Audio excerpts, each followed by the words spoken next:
tardes para todos y todas. Es un gusto enorme estar el día de hoy con ustedes en esta sesión de Diálogo Salada. Para las personas que no conocen de Diálogo Salada, esta es una iniciativa de Alada Internacional, la Asociación Latinoamericana de Estudios de Asia y África, que ya venimos desarrollando desde el año 2020, en el cual se hace la invitación a académicos y académicas e investigadores de América Latina. Hoy tengo el gusto en nombre del secretario general Jerónimo Delgado y de la presidencia del Nuevo Colombia a mi cargo, hacer la presentación de una investigación que a mi juicio tiene unas implicaciones importantes, no solamente desde los jóvenes talentos latinoamericanos y colombianos que se están formando en relaciones internacionales, sino también unas implicaciones en términos de la importancia y de la relevancia que tiene pensarse no solamente desde los propios países las políticas públicas, sino desde cómo las relaciones internacionales también pueden ser un puente para entender y darle una visión internacional a la forma en la que los países generan desarrollo. Tengo el gusto de presentarles hoy a Isabela Salazar Rosas, quien está muy cerca de adquirir su título como internacionalista y que además ha desarrollado durante los últimos 6 meses un estudio juicioso y riguroso de los casos de difusión de políticas públicas, con un trabajo titulado Difusión de las políticas públicas de fomento industrial y exportaciones, lecciones de Singapur y Corea del Sur en el continente asiático para el periodo 1990-2020.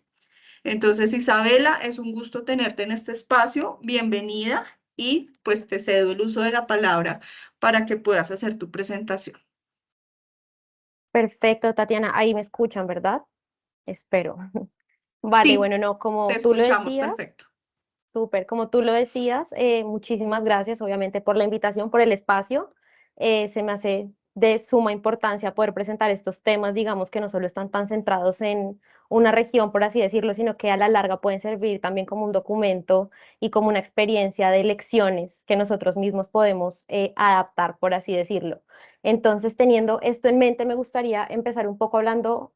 casi que de la motivación o de lo que está empujando, digamos, el desarrollo de esta investigación, y es mirar con mayor detalle los factores de desarrollo que han tenido ahorita los países asiáticos, aprovechando obviamente las herramientas con las que contamos ahorita y el conocimiento que tenemos en este momento de Asia, específicamente basándonos en 2 de 4 de los países conocidos como los tigres asiáticos, digamos, como el milagro asiático, los cuales han demostrado precisamente ser un caso de éxito tanto industrial como tecnológico fuera de esta perspectiva occidental que por lo general manejamos. Es así como nace este trabajo titulado, como tú bien ya lo dijiste, la difusión de las políticas públicas de fomento tanto industrial como exportaciones, lecciones de Singapur y Corea del Sur en el continente asiático en nuestra ventana de tiempo 1990 a 2020. Entonces, de esta manera, digamos que vamos a hacer acá un recorrido por lo que son algunos conceptos clave que van a ayudar a comprender un poquito mejor qué se estudió en esta ocasión. Vamos a pasar también por unas bases teóricas para tener un punto de vista un poco más pragmático de lo que teórico y pragmático de lo que vamos a analizar. Vamos a pasar después por una contextualización de Singapur y Corea del Sur y por qué están siendo tomados en este caso como casos de ejemplo, como países difusores precisamente de estas ideas y estas políticas, para ya después entrar un poquito más de hondo en lo que es nuestra difusión a China como país y a ASEAN como bloque. Ya esto nos va obviamente a desembocar en algunos resultados que vamos a mencionar y vamos a dar cierre a esta presentación con algunas conclusiones. Entonces, para iniciar, me gustaría resaltar un concepto clave que creo que es de donde nace toda esta investigación y son las políticas públicas precisamente. Entonces, entendemos las políticas públicas como el reflejo de lo que son las prioridades colectivas y los ideales de una sociedad que van a permitir entender a la larga la orientación tanto del desarrollo como de las acciones que se van a llevar a cabo en búsqueda de este bienestar colectivo. De aquí desembocan, digamos, dos de nuestras vertientes principales. Por un lado tenemos las políticas públicas de fomento industrial, que estas en particular se van a enmarcar ya en las formas de participación del Estado en la economía, en la cual el Estado va a desarrollar, perdón, un rol fundamental en el establecimiento de las condiciones generales de lo que es la regulación y la acumulación entre diversos actores y también analizándolo desde los medios de producción. Ya tenemos nuestra segunda vertiente, que son las políticas más orientadas hacia el comercio internacional, y estas son las que representan el escenario ideal para las exportaciones. Estas van a buscar nuevamente un campo de acción por medio de una ruta ya sea de integración o de cooperación que nos permita ampliar y generar lo que todos perseguimos en la actualidad, que son efectos positivos en los países que las vayan a llevar a cabo. Así me gustaría resaltar, ya entrando un poquito más en materia, los casos de Singapur y Corea del Sur, que precisamente han mostrado una mejora significativa en los indicadores de desarrollo, y esta transformación se ve que está relacionada precisamente con un proceso rápido de industrialización a través de un modelo de crecimiento, primero hacia el exterior, mediante políticas que ya acabo de mencionar, tanto de fomento industrial como de comercio. De ahí la importancia de estos dos conceptos clave. Estos dos países, como ya les mencionaba, han basado esta experiencia y este crecimiento en factores de industrialización, pero también han tenido algunas acciones concretas, como lo son fuertes inversiones en algunos sectores como el tecnológico, el de la educación, entre otros, y esto ha llevado a que en las últimas décadas precisamente se conviertan en lugares tanto de atracción turística como económica, política, social, bueno, cultural, casos a emular, por así decirlo.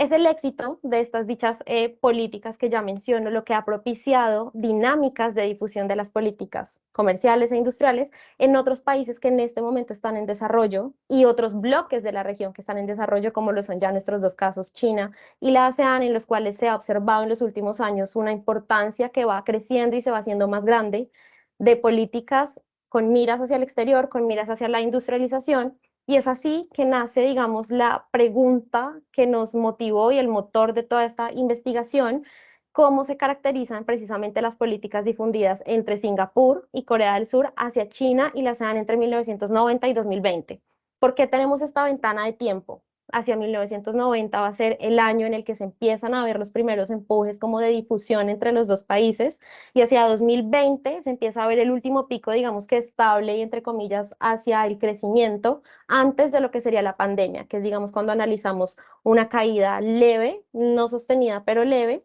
razón que nos lleva a tomar esta ventana como, bueno, el tiempo en el que desarrollamos esta investigación. Ya para llevarla a cabo, me gustaría acá hablar de unas bases teóricas, y es que este trabajo se hace desde una mirada con dos enfoques principales. Entonces, en primer lugar, vamos a tener la convergencia, que ha sido estudiada desde autores como lo son Zhang hacia el 2001, quien a la vez resalta ideas que se han estudiado por autores como Grossman y Heldman hacia el 91, o incluso miradas un poco más orientales como lo son Matsuyama hacia el 92,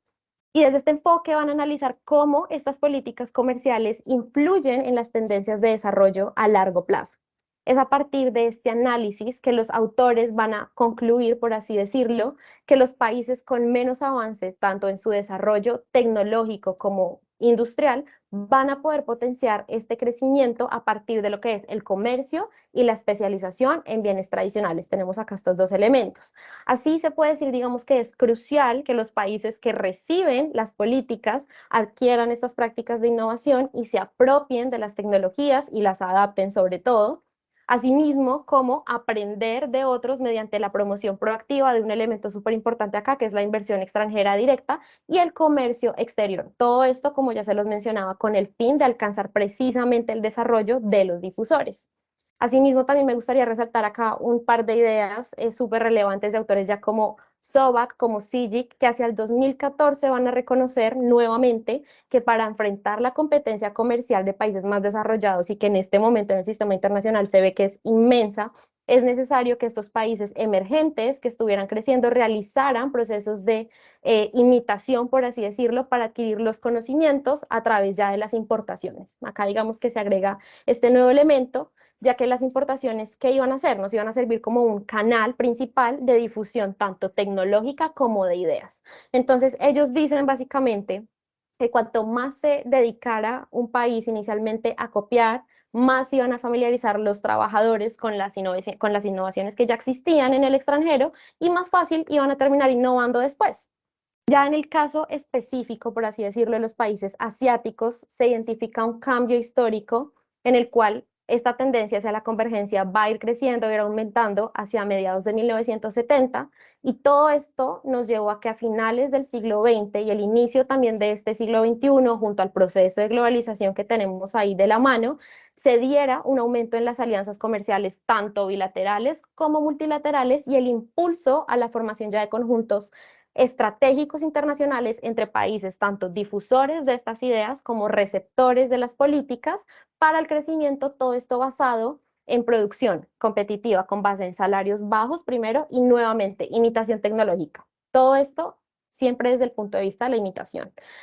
Así es que se nos suma, digamos, una vertiente de este enfoque principal, que ya es el institucionalismo liberal, y lo vamos a estudiar desde autores como Keohane hacia el 93, como Nayes al 88, Fillmore al 96, o finalmente Krasner, digamos, un poco más contemporáneos al 99, los cuales ya iban a analizar la difusión de ideas traducidas en políticas públicas de distinta naturaleza desde un punto de vista cooperativo. Acá se nos suma, digamos, que este eje en el cual los estados siempre van a estar tratando de articularse en la búsqueda, ya sea de su desarrollo propio o del desarrollo colectivo, en este caso de la región asiática, y de manera sostenida. Entonces aquí tenemos que el institucionalismo lo que va a hacer es explorar la manera en la que estas entidades nacionales, bilaterales, regionales, incluso multilaterales, dedicadas a la cooperación, y van a interactuar entre ellas por medio del análisis de sus políticas, procesos de toma de decisión, etcétera, para generar precisamente resultados. Y esto nos iba a servir finalmente para tomar diversas experiencias en la que dos o más actores iban a llevar a cabo acciones conjuntas mediante la convergencia que ya mencionamos de las políticas, para conseguir propósitos que a la larga beneficiaran a todo el bloque y a toda la región asiática, que es en este caso nuestro caso de estudio. Ya finalizando con las bases teóricas, tenemos nuestro segundo enfoque principal, por así decirlo, que es la difusión normativa, y la estudiamos más que todo de autores como Resto y Elbe hacia el 2021, como Chkaya hacia el 2020, o incluso Achari hacia el 2009. Y esta mirada teórica, por así decirlo, es tan importante porque nos ahonda en la perspectiva un poco más oriental. Digamos que es una base teórica alejada de lo que tenemos como el conocimiento occidental tradicional que manejamos, y nos va a mostrar cuál es el camino que las normas internacionales van a recorrer para llegar a los destinatarios finales, en este caso los países que busquen emular políticas en Asia, que estén en búsqueda de su desarrollo, y esto nos va a permitir una mirada mucho más acertada del origen, la naturaleza y la evolución de la clave del desarrollo en cuanto a la elaboración que finalmente permita generar, digamos, políticas internacionales. Ya teniendo un poco esta mirada de vista, un poco en cuanto a las bases teóricas, me gustaría ahondar en los casos de éxito, pasar un poquito a la contextualización, y me parece súper importante en toda esta discusión ver cómo Singapur y Corea llegaron a ser lo que son. Es decir, por qué tienen el estatus de que los estamos tomando en este momento como ejemplos de difusión, como países que son capaces de difundir sus ideas y sus políticas en vista de que, pues bueno, les ha ido increíblemente bien como lo vemos hoy en día. Entonces, ahondando un poquito en el caso de Singapur, en cuanto a este país, resaltamos de que fue una colonia británica con una economía pequeña y mayoritariamente agrícola hasta mediados de 1959. Antes de su independencia, y me gustaría resaltar esto también, de que Singapur tenía un problema inmenso, y era el de los desempleados en el país y la mano de obra calificada que ya existía en el país, que se trasladaba a la federación. Es aquí donde aparecen algunos tomadores y pensadores de ideas, como Lyle en este caso, quien fue el asesor del desarrollo industrial de la organización y del crecimiento en Singapur, o lo que conocemos como el Plan Colombo, por así decirlo, que él propuso el establecimiento de un mercado común con Malasia en ese entonces, de los bienes y los productos que se iban a producir. Entonces acá nace, digamos, el primer plan de desarrollo industrial para el periodo de 1961, junto a un informe de la misión. La misión era un grupo que basó las recomendaciones en industrias que aprovecharan al máximo la aptitud y las habilidades con las que contaban los trabajadores de Singapur, ofreciendo, digamos, las mejores posibilidades para ellos para que expandieran su mercado y sus industrias, tomando en cuenta de que Singapur estaba muy bien ubicado geográficamente en el sudeste asiático y favoreciéndose así en actividades industriales en la expansión de sectores muy específicos. Todo esto logrando que en un periodo de 10 años esta misión redujera totalmente el problema del desempleo.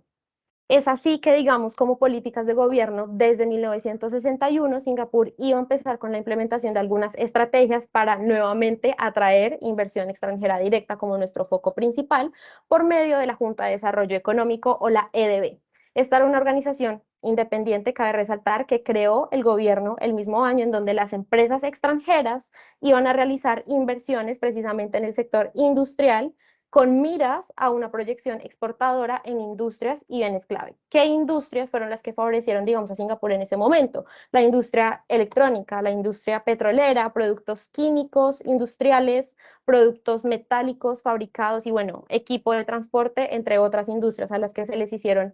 un push, pues, relevante.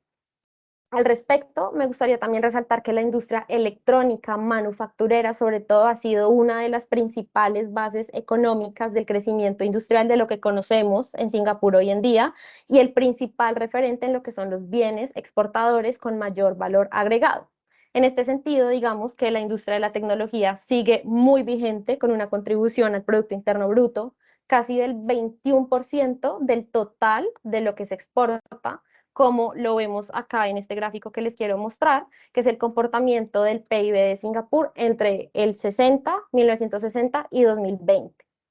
Asimismo, estas estrategias y los impulsos en referencia a las dos políticas públicas que desarrollamos al inicio han sido posibles desde su origen, desde que se crearon, gracias a los esfuerzos públicos, también en los niveles educativos y el desarrollo económico que ha dirigido el Estado de Singapur hacia ciertas industrias, como ya les mencionaba. Así, digamos que una vez se obtiene su estatus de independencia, el Partido de Acción Popular en ese entonces de Singapur, que estaba en cabeza del presidente Yusof, y el primer ministro, que es como el artífice del crecimiento en Singapur, Lee Kuan Yew, se encontró la necesidad de brindarle a la población de Singapur tanto seguridad como empleo. Aquí se empiezan a ver algunos de los primeros enfoques en materia de lo que son políticas públicas. Así, digamos, como a modo de recuento, por así decirlo, se ve que desde 1960 hasta el 65 vamos a encontrar algunos antecedentes de políticas públicas en relación con la primera estrategia de desarrollo de Singapur, basándonos siempre en una estrategia de sustitución de importaciones, o lo que se conoce como el EASY, por así decirlo, en la cual se observa el alejamiento de la economía de los mercados externos en un intento de Singapur precisamente por movilizar y por dinamizar el mercado a nivel interno para atraer estos procesos de producción industrial y la mano de obra, que volvieran los empleados calificados a Singapur para que empezara a crecer.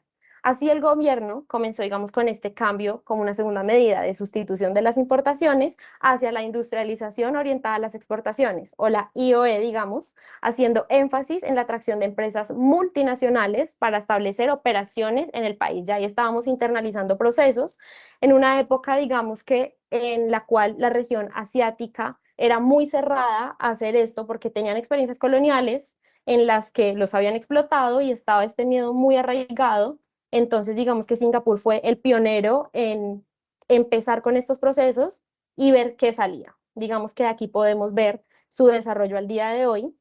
Y fue este impulso lo que permitió consolidar precisamente una industria de producción muy fuerte en servicios, en alta tecnología y en algunas industrias claves al día de hoy, como lo son los químicos, el petróleo, el gas. Ahorita son también pioneros y son muy fuertes en cuanto a la ingeniería aeroespacial, servicios financieros, de consultoría, bueno, entre otros. Este cambio de la política industrial orientada hacia la apertura y la exportación se va a llevar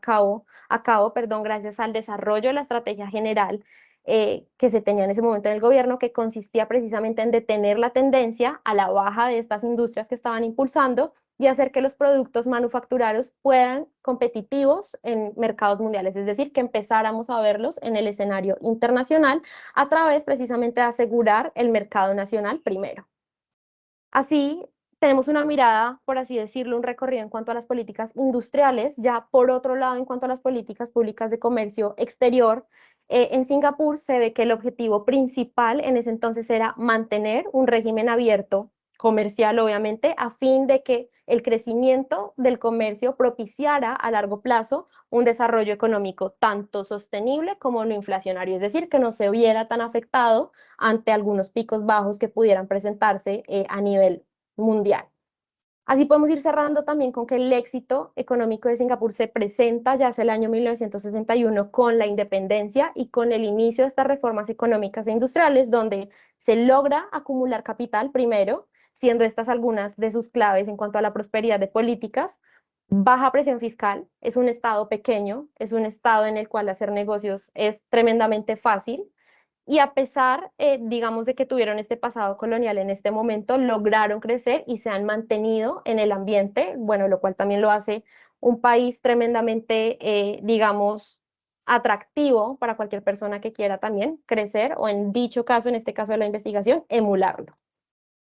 Ya pasando un poquito al caso de Corea del Sur, para entender también nuestro segundo caso, por qué en este momento está, digamos, donde está y como lo tenemos, es que Corea del Sur primero también era una economía pequeña y también era mayoritariamente agrícola hasta mediados de la segunda mitad del siglo XX, en la cual los fondos primero para la reconstrucción y el levantamiento del país, junto la inversión y la ayuda que vino del exterior una vez terminó la guerra de Corea hacia 1953, iban a jalonar precisamente los procesos de renovación y de modernización en el país. Así tenemos que entre mediados de 1945 y 1960 se iban a desarrollar algunas políticas industriales siguiendo, obviamente, los principios del modelo también de sustitución de importaciones que ya existía en la producción ya de las manufacturas, en la cual el país lo que hacía era importar materias primas primero, para después enfocar todos los esfuerzos de la economía coreana en ese momento en la creación de una industria pesada. ¿En qué? En producción de maquinaria, en producción de herramientas para cadenas de montajes y turbinas, en donde se resaltó y se resalta en este momento que para llevar a cabo este programa de industrialización por sustitución de importaciones que les comento, el gobierno coreano no adquirió deuda en ningún monto ni incentivo también en la inversión extranjera directa, sino hasta después de 1980, cuando el país ya tenía una clase empresarial consolidada y habían alcanzado su proceso de industrialización.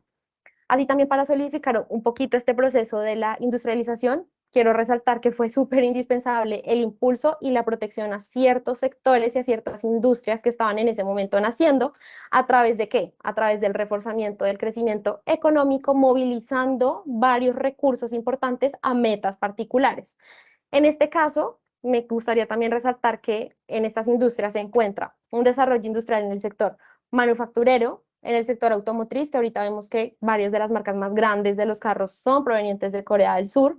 construcción de industrias pesadas, químicas, etcétera. Aquí me gustaría que viéramos un poco este gráfico en el cual se ven algunos de los sectores que les acabo de mencionar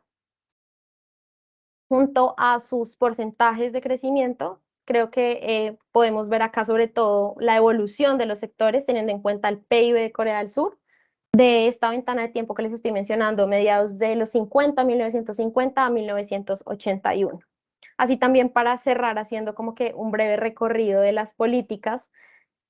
me gustaría decir, en medio de la búsqueda del crecimiento económico sostenido y de la contención también que en ese momento había del comunismo, obviamente teniendo a Corea del Norte como vecino, el gobierno surcoreano mantenía la posición fuerte de que la seguridad nacional iba a ir primero e iba a poder ser salvaguardada por medio del desarrollo de la industria nacional. Por eso siempre le pusieron tanto cuidado a este tipo de desarrollo. Y así es que el gobierno de Corea del Sur ha generado políticas públicas que protejan e impulsen las industrias que ya les mencioné, que las consideraban estratégicas para el país mediante un engranaje. Ellos lo llamaban un engranaje muy bien aceitado, específicamente me gustaría resaltar, con recursos financieros que iban a estar controlados por el Estado de la política industrial y de la política comercial, haciendo también un énfasis en la educación, en la ciencia y en la tecnología. Así, digamos, como políticas de fomento a la industria van a sobresalir como ejes del desarrollo económico más relevantes para afrontar el atraso, cambiar de forma rápida y controlada la posición del país. Todos los esfuerzos que les acabo de mencionar, como lo vemos en este diagrama del 50 a la actualidad, que todavía tienen gran potencial de exportación, todavía fomentan a gran escala la investigación y siguen fortaleciendo su sistema educativo de una manera impresionante. Del mismo modo, también me gustaría resaltar que la República de Corea, Corea del Sur, ha alcanzado un crecimiento económico de 2,2% para el 2019 y se estimaba en ese entonces que ese 2,9 iba a pasar a un 4,3 para el 2021. Y digo estos datos, ¿por qué? Porque estos datos nos demuestran estabilidad e incluso auge en momentos de riesgos financieros, como vemos en la gráfica que hay algunos picos bajos, como los llamo yo, tipo la crisis mundial de 2007-2008, la pandemia que tuvimos en el 2020, donde registraron una de las caídas económicas más grandes, con un negativo del 0,9%, de la cual igual rápidamente se recuperaron para el 2021, y otros picos bajos. Entonces, se mantiene, es un país, digamos, sostenible, va al auge a pesar de los momentos bajos que hemos tenido. Ya frente al comercio exterior, en los años 60, ahondando un poquito en estas políticas, Corea del Sur era un país inestable y era también corrupto que dependía mayoritariamente de las ayudas que se enviaban de Occidente. No obstante, se tomaron algunas decisiones políticas basadas en la protección de industrias claves, como ya les mencioné, junto a una apertura impresionante de su comercio internacional y la mejora del sistema educativo. Estos fueron los pilares, diría yo, y se podría decir obviamente del rápido desarrollo que se puede ver que tuvo Corea en menos de 30 años. Estas medidas fueron promocionadas por el en ese entonces presidente Park Chung-hee y los funcionarios más cercanos que desde el inicio tuvieron el objetivo precisamente de transformar el país en una economía exportadora por medio del enfoque de estas políticas públicas en materia de exportaciones. Así es que el gobierno desarrolla políticas públicas en las que da subsidios a las exportaciones que ellos creían iban a compensar la difusión del conocimiento que generaban las industrias y los exportadores para otros productores surcoreanos que ya encontraban nuevos productos y mercados. Entonces, citando, podemos decir que los subsidios se otorgaron en proporción al resultado de las exportaciones, lo cual iba a actuar como un criterio claro, como un criterio objetivo también para apreciar su éxito. Asimismo, estos subsidios se dieron a todas las actividades relacionadas con la importación sin importar el sector o la industria a la que pertenecieran, como les mencionaba, y asimismo se ocupa, digamos, especialmente lo que es la educación y la capacitación para respaldar las otras industrias exportadoras crecientes que tuviéramos en ese entonces. Y aquí vemos ya finalmente en este último gráfico las exportaciones y las importaciones del 53 al 2009 en cuanto a porcentajes del Producto Interno Bruto, que también, bueno, se ve, continúan al alza y de manera sostenida.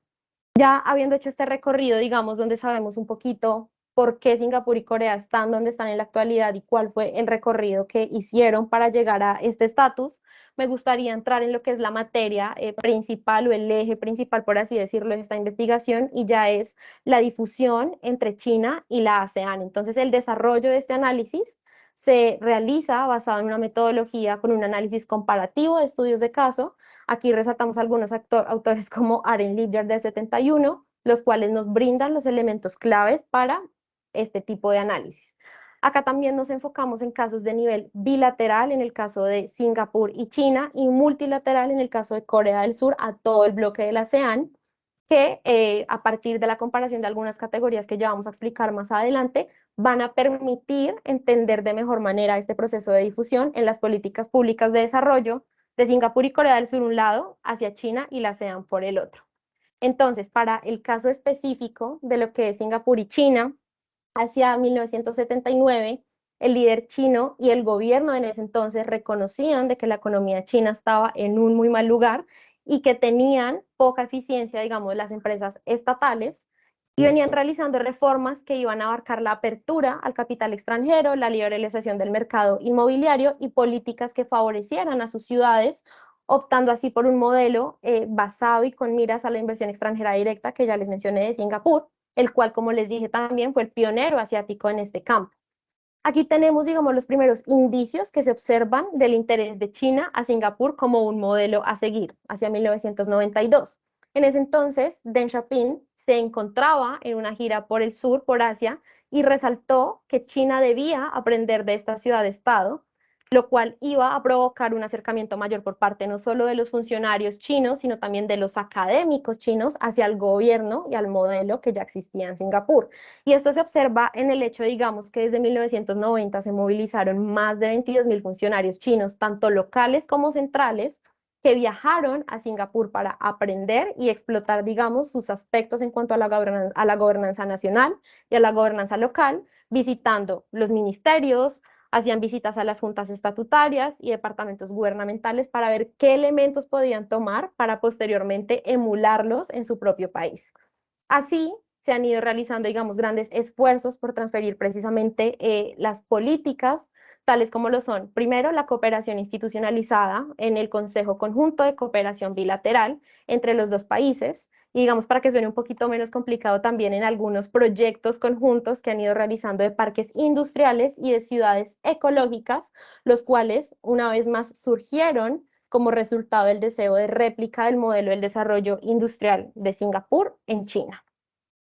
Aquí se resalta también que a los funcionarios chinos se les ha animado y se les ha movido un montón a emular e inspirarse en los principios claves de la administración pública de lo que es Singapur, de la ciudad-estado, lo que iba a proporcionar para ellos inspiración para idear nuevas soluciones normativas que pudieran implementar en China. Entonces se observa también a la larga de que China ha buscado emular y ha buscado imitar a Singapur en varios aspectos de su gobernanza nacional, como algunos marcos institucionales, estrategias para la innovación por medio de algunos proyectos colaborativos e incluso reformas a las empresas chinas siguiendo el modelo, digamos, de corrupción cero, que es el que se tiene muy claro en Singapur, entre otros, lo que llevó, digamos, nuevamente para poner casos muy puntuales, que hacia 2012 Xi Jinping, que en ese entonces era vicepresidente, le encargó a la CCTV, que es como la televisión central de China, el sistema de cable central, por así decirlo, que produjeran una serie de más o menos 10 capítulos sobre la gobernanza de Singapur y las formas en las que no solo el gobierno, sino también la ciudadanía china podía aprender de ellos, adaptando un modelo para nuevas reformas y el desarrollo sostenible a largo plazo. Es así como esta transferencia, digamos, de experiencia y de conocimiento de Singapur hacia China ha sido posible también gracias a un cambio global que observamos desde 1990 más o menos, junto a la estrategia de una regionalización de Singapur que ha fomentado a que las empresas y los negocios del país desarrollen, digamos, parques industriales en ciertas ciudades seleccionadas de la región de Asia-Pacífico. Es un proyecto que tenía Singapur en la región, no solo con miras a China, pero bueno, ahorita nos vamos a centrar un poquito más en China. Es así como Singapur, primero lleno de confianza por el éxito que había tenido, emprende la exportación de su modelo urbano a China y a otros países del sudeste asiático, como les mencionaba, siendo esto evidente en algunos marcos de cooperación, como lo son, ahondando un poquito, el Parque Industrial de Suzhou, que va a ser nuestro primer caso en el que vamos a hablar, y la ecociudad de Tianjin, que es nuestro segundo proyecto en el que vamos a andar un poquito. También hubo otras iniciativas, digamos la iniciativa de conectividad de Chongqing, de esta no hablamos en esta ocasión, pero sí vamos a analizar los dos proyectos más grandes que hubo, que son los dos primeros que les mencioné. Así, para afrontar el reto del desarrollo urbano sostenible y de crecimiento, China eligió a Singapur como modelo y como primer socio después de analizar más de 20 años de cooperación, porque fue un recorrido y fue un camino que se hizo hasta que los funcionarios chinos dieran el ok, por así decirlo, para poner en marcha estas iniciativas. Entonces, por un lado, como ya les decía, tenemos el Parque Industrial de Suzhou, el SIP, el cual fue el proyecto pionero entre China y Singapur, que se inicia en 1994 cuando Lee Kuan Yew lo presenta como una alternativa para que China extrajera las lecciones de Singapur que tanto querían tener, proponiendo un trabajo conjunto en lo que son las ambas partes para el desarrollo de un municipio, primero industrial en Suzhou, que le permitiera también a los funcionarios de Singapur ayudar a la formación de los funcionarios chinos. Así es como este proyecto se convierte en un parque y una ciudad industrial gigante, como la ven ahí. Cuenta con al menos 800.000 habitantes y una superficie aproximada de 290 kilómetros cuadrados, 288 kilómetros cuadrados para ser más específicos. Y aquí resaltamos que la formalización de este proyecto hacia 1994 se da mediante diversos acuerdos que van a permitir que Singapur transmitiera no solo sus conocimientos, sino también su software a través del desarrollo del mismo, considerándose por esta misma razón un proyecto prioritario en cuanto a la cooperación económica entre estos dos países y dentro de la agenda que los dos también manejaban. Ya por otro lado, tenemos lo que es la ecociudad de Tianjin, el segundo proyecto, que fue el resultado del éxito del proyecto que ya les mencioné, del SIP, el cual impulsó a los dos gobiernos a embarcarse nuevamente en otro proyecto colaborativo, el cual consistió en convertir un terreno completamente abandonado y contaminado, porque en ese entonces también medioambientalmente estaba en muy malas condiciones, en Tianjin, en una ciudad medioambientalmente sostenible. Aquí ya se muestra como que, digamos, nuestro otro enfoque. Esta ecociudad ya va a contar con 80.000 habitantes y también fue un evento, un proyecto pionero en la colaboración de estos dos países y fue de gran importancia porque consolidó aún más los lazos que ya habían entre Singapur y China, mostrando nuevamente la transferencia del trabajo conjunto, de la difusión, no solo de políticas, sino también de las últimas tecnologías ecológicas. Ya pasando un poco a nuestro segundo caso de estudio, que es el caso de Corea del Sur y la ASEAN, acá se resalta que el Estado desarrollista de Corea del Sur, como ya ahondamos un poquito en él, había tenido y tiene un gran éxito transformando obviamente su economía en un elemento moderno y nuevamente industrializado, perdón, en un corto periodo de tiempo, en el que vamos a resaltar nuevamente como un factor clave el aprendizaje y la transferencia de políticas que el país ha aprovechado en la región, específicamente en este caso en lo que es la Asociación de las Naciones de Asia Sudoriental o la ASEAN. Eso es lo que significa la ASEAN. Así resaltamos de que Corea cuenta con un historial de cooperación económica regional, el cual ha establecido precisamente mediante la adaptación de medidas como abrirse al mercado, como lo hizo a inicios de los 80s, y un rápido regionalismo en la zona de Asia-Pacífico que se ve hasta la actualidad. Así, digamos, a finales de 1980 es como la inversión y el mercado y la liberalización de este comercio van a comenzar a generar un impacto favorable frente a lo que es la globalización primero y en segundo lugar el mejoramiento estructural y económico del país, lo que presenta las bases y las condiciones para que Corea del Sur desarrolle un rol de liderazgo en cuanto a la cooperación internacional, haciendo que precisamente economías como lo son del Grupo de la ASEAN aprendan de su experiencia en la parte comercial y de industrialización. Entonces vemos que desde la crisis financiera asiática hacia mediados del 97, Corea ha participado activamente en los esfuerzos tendientes a lograr una cooperación no solo como país, sino como región por medio de la ASEAN y la ASEAN más tres, que aquí, digamos, ya se suman algunos conjuntos externos de China y de Japón junto a Corea, con vistas a lograr un crecimiento sostenible precisamente de la mano de lo que es el desarrollo económico como bloque y como región. Aquí me gustaría enfatizar también en que Corea del Sur es un socio estratégico no solo para los países de la ASEAN como partes individuales, sino un socio estratégico para todo el bloque en sí, porque ha contribuido principalmente de manera significativa en la construcción de la comunidad dentro de toda la organización a través de diversos pilares como lo son la contribución de más de 137 millones de dólares más o menos al fondo que hay de cooperación entre la ASEAN y Corea del Sur, además del apoyo de que el país surcoreano le ha dado al bloque con el combate a la pandemia en los últimos años y la constante transmisión tecnológica que todavía llevan a cabo hasta la actualidad. Aquí ya vemos en este gráfico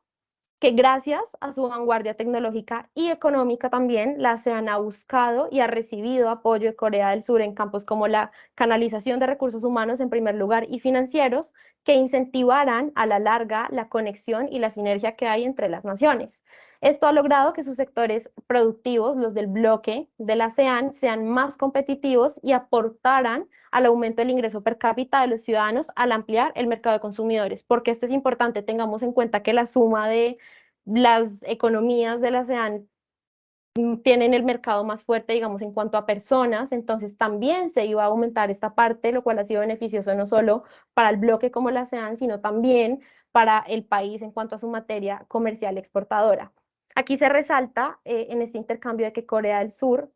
Es el segundo mayor contribuyente a la ASEAN en este momento, frente a lo cual, ya pasando un poco a este gráfico, ha contribuido con más de 5 millones de dólares entre 2000 y 2007 para programas de asistencia técnica, en primer lugar, otros 5 millones de dólares que da entre 2008 y 2012, y finalmente otros 5 millones de dólares para el periodo 2013 a 2017. Digamos que la suma de más de 15 millones de dólares entre 2003 y un poquito más actual a 2017 en cuanto a trabajo conjunto en los dos. De la misma manera, y siguiendo un poquito con los datos, la ASEAN fue el segundo socio comercial más importante de Corea del Sur, como lo están viendo en esta tabla, lo cual nos permite observar un crecimiento en las exportaciones y en las importaciones, ya que Corea del Sur es un país que produce bienes y servicios con un alto contenido tecnológico, los cuales son requeridos hoy en día y desde hace mucho tiempo por la ASEAN para incrementar los niveles de competitividad que hay en la estructura empresarial de cada país como individuo. Ya después de haber hecho, digamos que toda esta mirada y para ir cerrando un poco, yo creo, eh, me gustaría pasar un poco a la parte de los resultados. Y acá es que recordando, obviamente, los elementos cooperativos y de convergencia, primero de los enfoques que analizamos de innovación e imitación, junto a alguna mirada que tomamos un poco desde el institucionalismo liberal, se seleccionaron 3 categorías de relacionamiento que nos iban a ver algunos resultados. Estas categorías fueron la de la cooperación, la de las estrategias que se implementaron y las afinidades ideológicas. Entonces, ahondando un poquito en nuestra primera categoría que nos permitió ver los resultados, en la cooperación se presentaron 5 subcategorías para los 2 casos analizados. Acá tomamos el caso bilateral, el regional, el pragmático, el económico y el comercial. Entonces, para el caso de China y Singapur se ve que se presentó un relacionamiento a nivel primero bilateral, obviamente, un B2B por así decirlo, por medio de instrumentos de cooperación tanto institucionalizada como pragmática, a la vez que se presentaron acciones dinámicas y muy puntuales, como ya lo mencionamos, la movilización de funcionarios chinos locales y centrales desplazándose a Singapur para tomar elementos de la gobernanza nacional y local para posteriormente implementarlo y replicarlo en el propio país. También vimos una cooperación económica dinámica por medio de lo que fue la firma de diversos acuerdos y memorandos para el desarrollo de algunas industrias claves para los 2 países, como lo son industria de servicios, economía digital y también el sector de las finanzas, que digamos son 3 de los pilares en los cuales se ve estos 2 países son extremadamente fuertes en cuanto a la competitividad en el sistema internacional. Ya para el caso de Corea del Sur y los países de la ASEAN, se presentó una cooperación primero regional, comercial y económica. Ya fue de Corea del Sur como un país a la ASEAN como un bloque, obviamente, en el cual se observó un trabajo colectivo muy fuerte, como ya les mencionaba, como bloque a nivel individual de los países para promocionar lo que fue la inversión extranjera directa, que estimulara el comercio y las inversiones en el sector privado y que finalmente diera con concretar la firma de algunos acuerdos que iban a facilitar el libre comercio entre todos los países de la ASEAN y Corea del Sur como país. Ya en cuanto a las estrategias implementadas, pasando a nuestra segunda categoría, para el caso de Singapur y China, como eje principal se ve que se vieron elementos de creación de propuestas y de proyectos. Ese fue nuestro mayor eje transversal, por así decirlo, como lo fue el Parque Industrial de Suzhou, el SIP, y el desarrollo de algunas plataformas y marcos institucionales que iban a permitir profundizar en la participación de ambos proyectos en los trabajos conjuntos que se llevaron a cabo. Entonces aquí se ve un fomento enfocado en la innovación por medio de instrumentos conjuntos, como lo fue también la ecociudad de Tianjin, y el impulso a estrategias y herramientas legales precisamente para estimular el uso de recursos renovables y de tecnologías muy diversificadas que finalmente desembocarán en lo que es el éxito colectivo por medio de la difusión de la experiencia de Singapur al país chino. Ya en este caso, para el caso de Corea del Sur y la ASEAN, se dieron lo que fueron dinámicas de desarrollo de programas y herramientas. ¿Programas y herramientas en qué? En capacitación del país surcoreano precisamente al bloque asiático para que estos aprendieran del modelo coreano y adaptaran y implementaran obviamente toda esta serie de medidas que finalmente impulsaran su desarrollo colectivo por medio de experiencias de aprendizaje, de paquetes de financiamiento, garantías de préstamos y buenas condiciones financieras que Corea del Sur siempre le ha ido dando a todos los países de la ASEAN para que superen los retos estructurales y también financieros pues, que se presentan en el bloque. Adicionalmente, en esta segunda relación me gustaría resaltar que también se dieron algunas estrategias diplomáticas, como la visita por parte de varios funcionarios de la ASEAN hacia Corea del Sur para favorecer varias áreas económicas y de medio ambiente, tomando elementos de este éxito de Corea del Sur. Finalmente, en cuanto a las afinidades ideológicas, se hizo muy visible que es de suma importancia y fue un eje fundamental en el caso de Singapur y China, porque primero se fundamenta como un eje transversal vinculante a ambos desde un modelo de gobierno autoritario, que tenemos que partir de ahí, en el cual el relacionamiento de estas dos partes se vio facilitado por la cercanía cultural tan impresionante que tienen y por la relevancia del modelo de Singapur como una forma de aprobación ideológica, diría yo, para China, de un caso de éxito diferente a un caso de éxito como lo tenemos en nuestra cabeza occidental tradicional, a la vez de que era el reforzamiento de la ideología china para no caer en lo que ellos conocen como la trampa de la modernización. Entonces, digamos que toda esta difusión de ideas y de políticas se da como una reafirmación, en otras palabras, de la posibilidad de que se puede continuar con un régimen autoritario durante la modernización y después de realizarla exitosamente, siguiendo las bases y el ejemplo de Singapur. Ya en el caso contrario de Corea del Sur y la ASEAN, bueno, no fue un factor relevante en el relacionamiento de ambas partes, no fue un eje presente o que condicionara de alguna manera el trabajo conjunto que se analizó en el trabajo. Acá tenemos otro de los resultados más grandes, diría yo, y es que teniendo como referencia todo este contexto general frente a la relevancia de las políticas tanto industriales como comerciales, tanto de Corea del Sur como de Singapur, y observando los puntos más relevantes también de las bases teóricas, tanto para China como la parte de la ASEAN, podría esperarse que la implementación de las políticas hubiese conducido, digamos, a resultados muy similares a los que alcanzaron sus difusores, en este caso Singapur y Corea del Sur. Sin embargo, cuando ahondamos en el análisis, por así decirlo, y cuando vemos la contextualización histórica, se ve que la difusión se dieron resultados muy divergentes, por así decirlo. Así como englobando ya y para cerrar también, se ve que los principales resultados de la investigación indicaron que sí existe una difusión de políticas públicas de Singapur y Corea del Sur, los cuales se puede decir que han permeado el desarrollo industrial tanto de China como de los países del sudeste asiático, por lo que con la forma con la que se desarrollaron tanto los planes como los programas, los dos países lograron impactar de manera directa más allá de nuestro modelo occidental. A grandes rasgos, como conclusiones, tenemos de que obviamente la presente investigación y todo este análisis que hemos ido desarrollando se dio a la tarea, yo creo que en mayor parte de entender las principales características de las políticas en materia industrial y comercial en China y en los países de la ASEAN a la luz de diversos postulados teóricos, como ya se los mencioné, de convergencia económica, de imitación y de innovación, junto, bueno, a un paso por el institucionalismo liberal, a un cierre con la difusión normativa, a partir de los modelos implementados tanto por Singapur como Corea del Sur, haciendo un énfasis en la importancia del crecimiento sostenido que estos países asiáticos han presentado no solo en las últimas décadas, sino hasta la actualidad, junto también a la importancia de tener una buena estabilidad tanto política como económica y comercial. Aquí resaltamos, digamos, dos niveles necesarios para comprender todo este proceso de difusión, que fueron el bilateral y el multilateral, los cuales nos permitieron, y retomo lo que acabo de decir,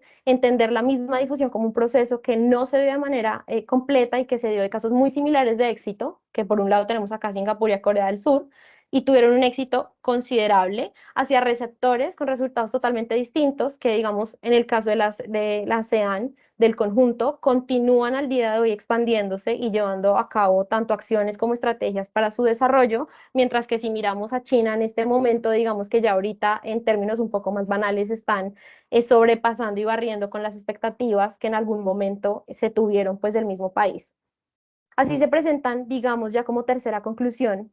diversos impactos a partir de la difusión entre los países difusores a los receptores. Entonces, para el caso, digamos, de Singapur y de China, se ha evidenciado un mayor impulso a lo que es la liberalización, perdón, del comercio bilateral, junto a un sistema que Singapur le está presentando de más facilidades para que se lleve a cabo la inversión entre ambos países, junto al día de hoy la transferencia continua y exitosa tanto de las enseñanzas como del software de Singapur a China,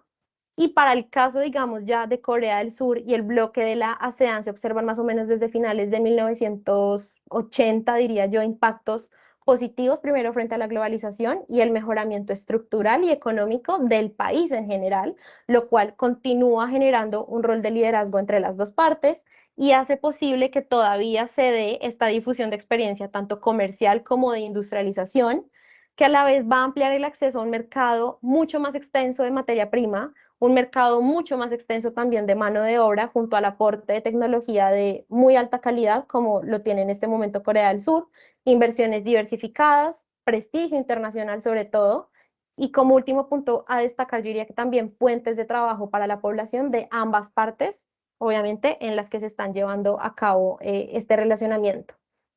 Ya como cuarta y última conclusión, yo diría que gracias a la difusión entre las partes analizadas acá en el trabajo,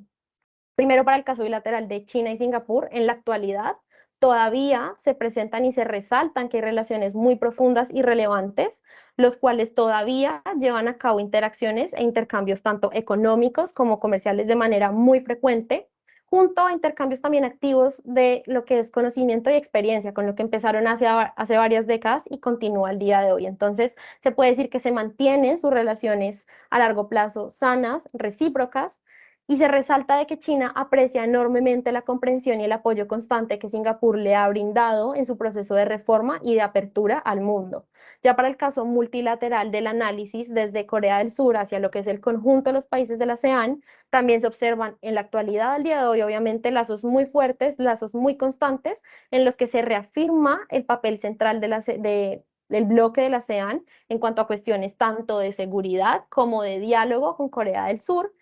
en la cual se presenta todavía una contribución y una continuación en los apoyos a la paz, a la cooperación y obviamente a la prosperidad de la región, así como también en cuanto al intercambio comercial y tecnológico que hay entre el país surcoreano y la organización. Bueno, yo diría que con esta última conclusión se cierra obviamente todo este análisis, todo este estudio. Mm, Me gustaría nuevamente agradecer a Tatiana, obviamente agradecerle a la por este espacio que nos está brindando y dejar acá ya como a modo final de reflexión de que este trabajo también se realiza y el análisis se lleva a cabo con miras a ver qué se puede también implementar y llevar a cabo desde nuestro propio país colombiano, por así decirlo, que en este momento también estamos en un proceso de alcanzar cierto desarrollo, de alcanzar también ciertas lecciones y aprender de otros países que han llevado a cabo estos procesos para que el día de mañana, digamos, que podamos alcanzar cierto tipo de metas, por así decirlo, que es en lo que en este momento nos encontramos, ¿vale? Entonces, nuevamente, muchísimas gracias. Yo creo que con eso cerraríamos, Tatiana. Gracias, Isabela, por tu presentación. Yo creo que es muy completa desde todos los puntos de vista, especialmente porque representa un desafío grande hacer un seguimiento a estos dos casos que nos presentas el día de hoy. Yo quisiera abrir el micrófono a las personas que nos acompañan hoy. Si alguien quiere hacerle alguna pregunta a Isabela, algún comentario frente a lo que ha sido esta investigación que les contaba al inicio, son más o menos 6 meses de trabajo sobre el tema específico centrado en una revisión que diría yo es exhaustiva también de fuentes de tanto oficiales como académicas frente a este tema, que igual es de una gran importancia dado que la difusión pues es uno de los caminos para que los países puedan tener a partir de lecciones aprendidas de modelos de desarrollo o de modelos exitosos, en este caso industriales, formas y mecanismos de integrar un elemento que pareciera ser muy nacional de los países, muy doméstico, hacia un análisis o hacia una forma de conversar a nivel internacional estrategias sobre el desarrollo. Entonces, si quieren abrir el micrófono o quieren alzar la mano en Teams, bienvenidos todos. O dejar las preguntas en el chat también.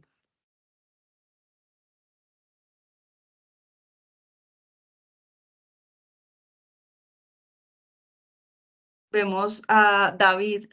Ortiz. David, adelante. Gracias, Tatiana, y gracias, Isabela, por esta presentación. Pues he aprendido mucho sobre el tema. Mi pregunta No estoy seguro si hace parte de la investigación que estabas haciendo, pero sí me llama mucho la atención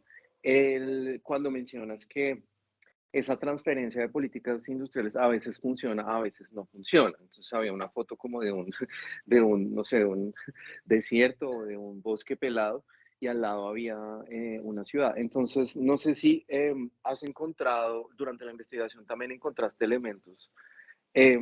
para saber cuándo esta transferencia es exitosa, cuándo no, y conectando con lo último que dijiste y lo que decía Tatiana, pues que hay qué factores se tendrían que tener en cuenta pues para transferir políticas industriales a países que pueden tener contextos políticos e instituciones diferentes a las de los países mencionados. Vale, David. Bueno, muchísimas gracias primero por tu pregunta. Se me hace súper válida porque precisamente en el transcurso del desarrollo de lo que fue este trabajo y este análisis, una de las preguntas que podrían dar paso, yo creo que a otro trabajo de investigación es precisamente por qué esta difusión sí, digamos, tuvo resultados un poco más fructíferos en un caso, digamos, en el caso de China y en el caso del ASEAN, del conjunto de los países del ASEAN, no se observa que haya pues que haya alcanzado el tipo de éxito que mencionas. Yo diría ahí, y con la investigación que hicimos también, que depende mucho, hay que tener mucho en cuenta también digamos, la materia prima que maneja cada país y el origen y la evolución histórica también de cada país. Tengamos en cuenta que, digamos, en el conjunto de lo que es la ASEAN hay muchos países cuyo desarrollo y cuya economía se mueve ahorita porque siguen siendo países muy agrícolas, siguen basando su desarrollo en políticas, digamos, de agricultura, en políticas, ¿sabes? Como que no hemos expandido con varios países de la ASEAN esta mirada hacia algunas industrias un poco más tecnológicas, un poco más avanzadas, que digamos que es hoy en día lo que más está moviendo hacia el desarrollo, cosa que sí pudimos ver mucho en China con el software, con la emulación no solo de políticas, digamos, en sectores primarios, sino también en sectores de invención y de innovación y de imitación tecnológica, de invención también de recursos humanos. Entonces yo creo, si a mí me preguntaran nuevamente y si realizara otra vez toda esta mirada, yo diría que también depende mucho de qué materias y de qué industrias mueven a cada país, que busque emular, obviamente, a otro y qué acciones a partir de eso se empiezan a tomar y a llevar a cabo. Yo diría que también en eso reside el éxito chino, de que buscó innovar un poco más allá de lo que emuló de Singapur, cosa que en la ASEAN todavía, digamos, que se lleva a cabo, pero no se profundiza en este momento, como que se siguen manteniendo muy dentro de sus industrias y de lo que conocen hace muchos años y sí toman elementos de innovación, pero yo creo que no han ido más allá, como si se ve un poco en el caso de China. Podría residir un poco en esto. No sé si queda un poco claro, si Tatiana quiere decir algo también. Sí, digamos que hay diferencias estructurales, primero desde el punto de vista del relacionamiento, un poco de las discusiones que hemos tenido con Isabela, también tiene que ver con hasta qué punto la difusión puede llegar a tener un éxito o no con base en un andamiaje institucional de cada uno de los países. En el caso de China y Singapur, habían unas afinidades estructurales frente a la estructura, valga la redundancia, del gobierno, ¿cierto? Propiamente dicho, las instituciones. Isabel hablaba un poco de estas reuniones ministeriales. De pronto, este tema de los parques industriales en específico facilitó,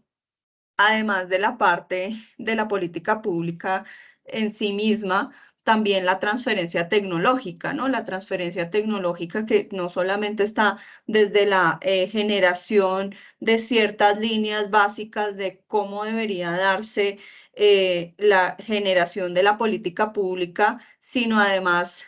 cómo yo hago cierta transferencia tecnológica en industrias específicas y cómo esas industrias potencializan la productividad del otro país. Es decir, allí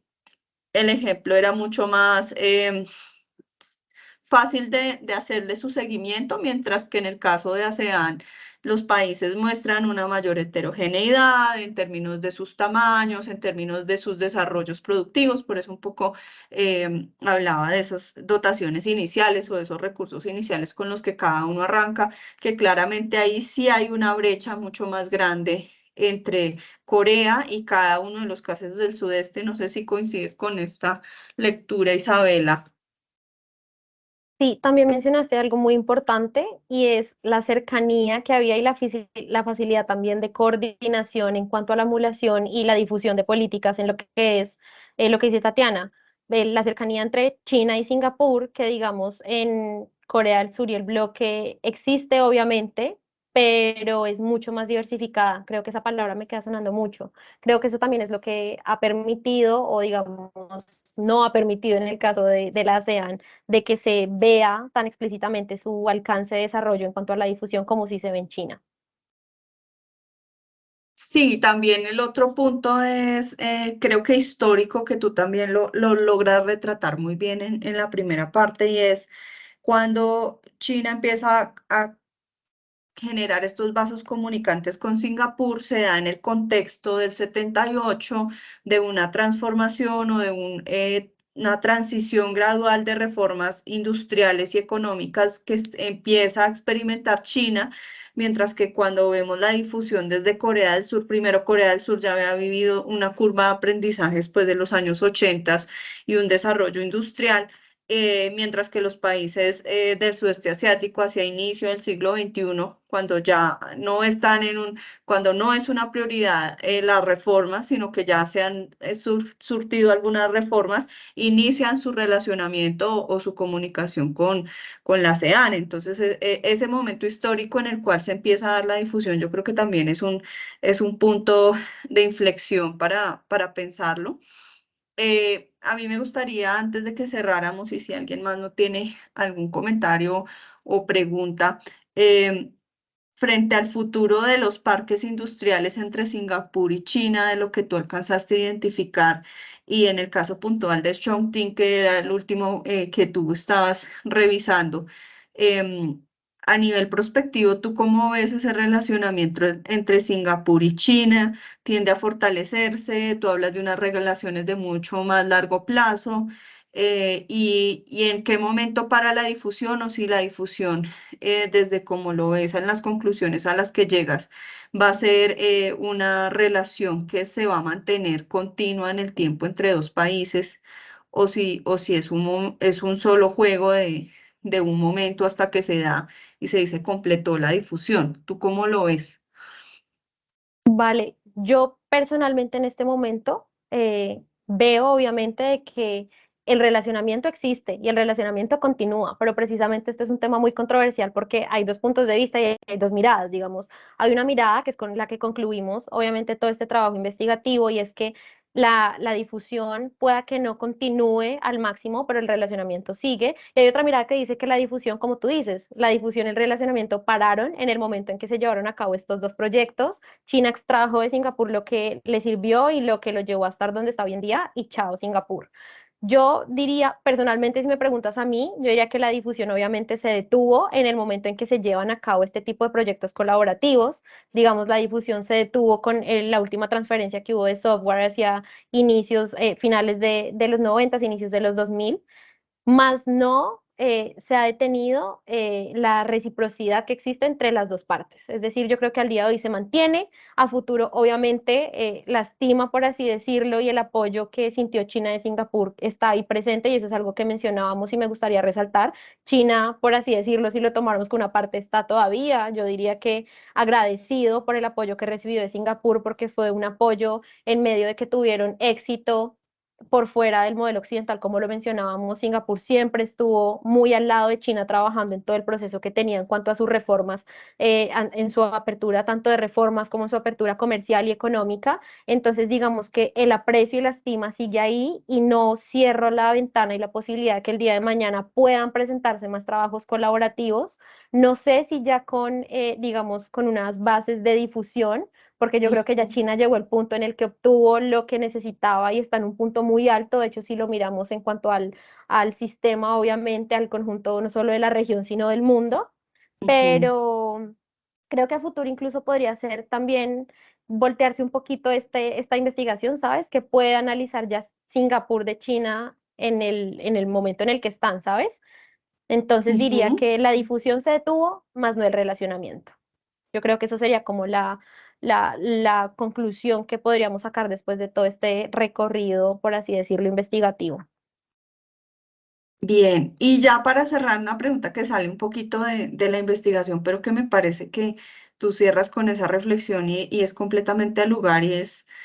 desde América Latina, pero especialmente desde Colombia, hemos intentado de una forma poco sistemática tratar de traer algunos referentes, por ejemplo, en su momento, algunos elementos del modelo educativo de Singapur, algunos elementos de desarrollo de algunos países europeos. Es decir, el tema de la difusión no es ajeno, incluso de nuestros mismos países de América Latina hemos tratado o han habido intentos de difusión de políticas. ¿Cuáles serían como unas recomendaciones de acuerdo con los casos estudiados que te parecen claves de lo que sí ha funcionado y cuáles serían algunas potenciales alertas a tener en cuenta frente a la difusión para que no genere una expectativa que luego de pronto puede conducir a frustración, dado que no se dé, como decía el profesor David Ortiz, completamente esa difusión, sino que más bien lo que vemos es que no se da ningún resultado a partir de algún esfuerzo de relacionamiento o de difusión. Vale. Yo diría que después de haber hecho obviamente todo este trabajo y después de los esfuerzos que tú dices que ya se han llevado a cabo acá, no solo desde Colombia, sino a nivel Latinoamérica también, con miras a este crecimiento, aprendiendo de otros casos de éxito, la clave yo creo que le ha hecho, no sé si falta, pero en la que no hemos ahondado tanto acá es en la constancia. Y es que una de las claves precisamente para que estas difusiones se dieran de manera exitosa es que han sido procesos muy, digamos que han tenido un sostenimiento en el tiempo muy marcado, obviamente, y son acciones Ujú. que, digamos, no se han implementado en el transcurso de uno, dos, incluso 3, 4, 5 años, ni siquiera una década. Son procesos de aprendizaje que necesitan primero observarse, estudiarse, analizarse para posteriormente implementarlos. Y tengamos en cuenta que esta implementación no se lleva en un, bueno, a mi parecer, no se lleva en un periodo corto de tiempo, sino que son procesos que tienen que, una vez analizados e implementados, tienen que empezar ya desde el mismo país que los tome a evolucionarlos y a trabajarlos, digamos, acoplándolos Mm. mucho a la estructura que cada país tenga. Y eso es lo que dices también muy importante y Mm. lo uno con la segunda parte de mi respuesta y es que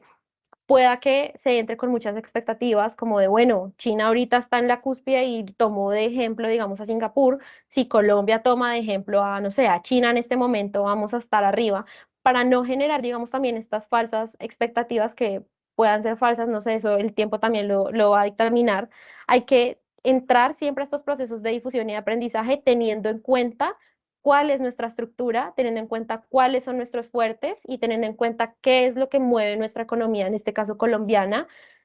que también va a tener otros ritmos y va a tener otros tiempos y teniendo en cuenta esas estructuras nuestras podemos ir de acorde a lo que tenemos, es decir, trabajar con lo que tenemos y empezar y aprender primero a caminar en vez de querer correr de una vez, porque también no se va a dar de caso de manera exitosa la difusión o el aprendizaje que queramos hacer. Entonces yo diría que esas dos cosas como clave, ¿sabes? Como la constancia de la difusión y el aprendizaje que se lleve a cabo teniendo siempre en mente qué es lo que tenemos y con lo que podemos empezar a trabajar a futuro. Gracias. Y nos envían una pregunta anónima por chat. ¿Qué perspectivas tiene el sector de los servicios para China y Singapur? Sector que es más importante que el de manufacturas en economías más desarrolladas. Desde el punto de vista de la estructura, tú lo mencionabas un poco, va a ser complejo pensar, por ejemplo, una estructura productiva como la de algún país en vía de desarrollo que está más centrada sobre el sector agrícola o el sector agroindustrial versus lo que vemos en China y Singapur, donde se prioriza, o incluso el mismo Estados Unidos, economías desarrolladas, donde se prioriza el sector de los servicios por encima de otros manufactureros o agroindustriales. ¿Tú crees que esa estructura incide en la difusión? ¿Es un factor a tener en cuenta? Si nos basamos de pronto, digamos, en los estudios de caso que tuvimos acá y en lo que pudimos, obviamente, investigar en en el transcurso de estos 6 meses, yo diría que es un factor no determinante, pero sí influye definitivamente en la difusión a largo plazo. Y es precisamente lo que tú dices, digamos, en el caso de la ASEAN, son economías, algunas todavía muy agrícolas, basan su desarrollo en estos sectores primarios, mientras que economías más desarrolladas, incluso países potencias, como tú lo dices, un Estados Unidos, incluso China ahorita ya están movilizando no solo sus políticas de crecimiento a largo plazo, sino también sus recursos humanos y sus recursos estructurales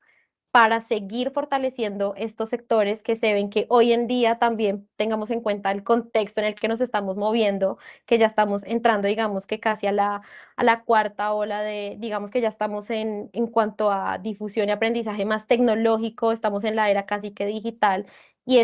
son estos mismos sectores y estos mismos campos los que van a permitir este crecimiento. Entonces, creería que sí incide un poco el que sigamos y el que un país siga basando todavía su crecimiento en este tipo de sectores. Es importante, obviamente, tenerlos en cuenta, más no creo que determinen. También Ujú. obviamente, si nos ponemos a estudiar, habrán casos en los que economías que todavía basen su crecimiento en cierta parte agrícola, en sectores agroindustriales, pueda que también tengan indicadores muy altos frente a otros países que manejen estas mismas industrias. Bien, se nos va agotando el tiempo. Les agradecemos a todas las personas que nos acompañaron el día de hoy y las que luego seguramente nos verán en nuestro canal de YouTube de Alada Internacional. Entonces yo creo que vamos haciendo el cierre. Invitar a todas las personas que hoy nos acompañan y las que luego verán esta transmisión a que nos acompañen el próximo martes 13 de junio en un webinar con el profesor Danilo Vieira de Alada, Brasil, acerca de yihadismo, una mirada desde la Academia Brasilera o desde la Academia en Brasil. Los esperamos, estarán en nuestros canales, redes de Twitter, Facebook, Instagram, toda la información para que se puedan unir a ese espacio. Por lo demás, agradecerle a Isabela por su tiempo, su generosidad en compartir este trabajo que, como les decía al inicio, hace parte del talento que estamos formando en Alada, Colombia, para que sea ya más adelante nuestro relevo generacional y lleven la bandera de todo lo que estamos haciendo en la red. Y bueno, invitar a todas las personas que también tengan estudios, investigaciones, se interesen por estos temas, a que esta es su casa, es una casa abierta para que puedan venir a conversar con nosotros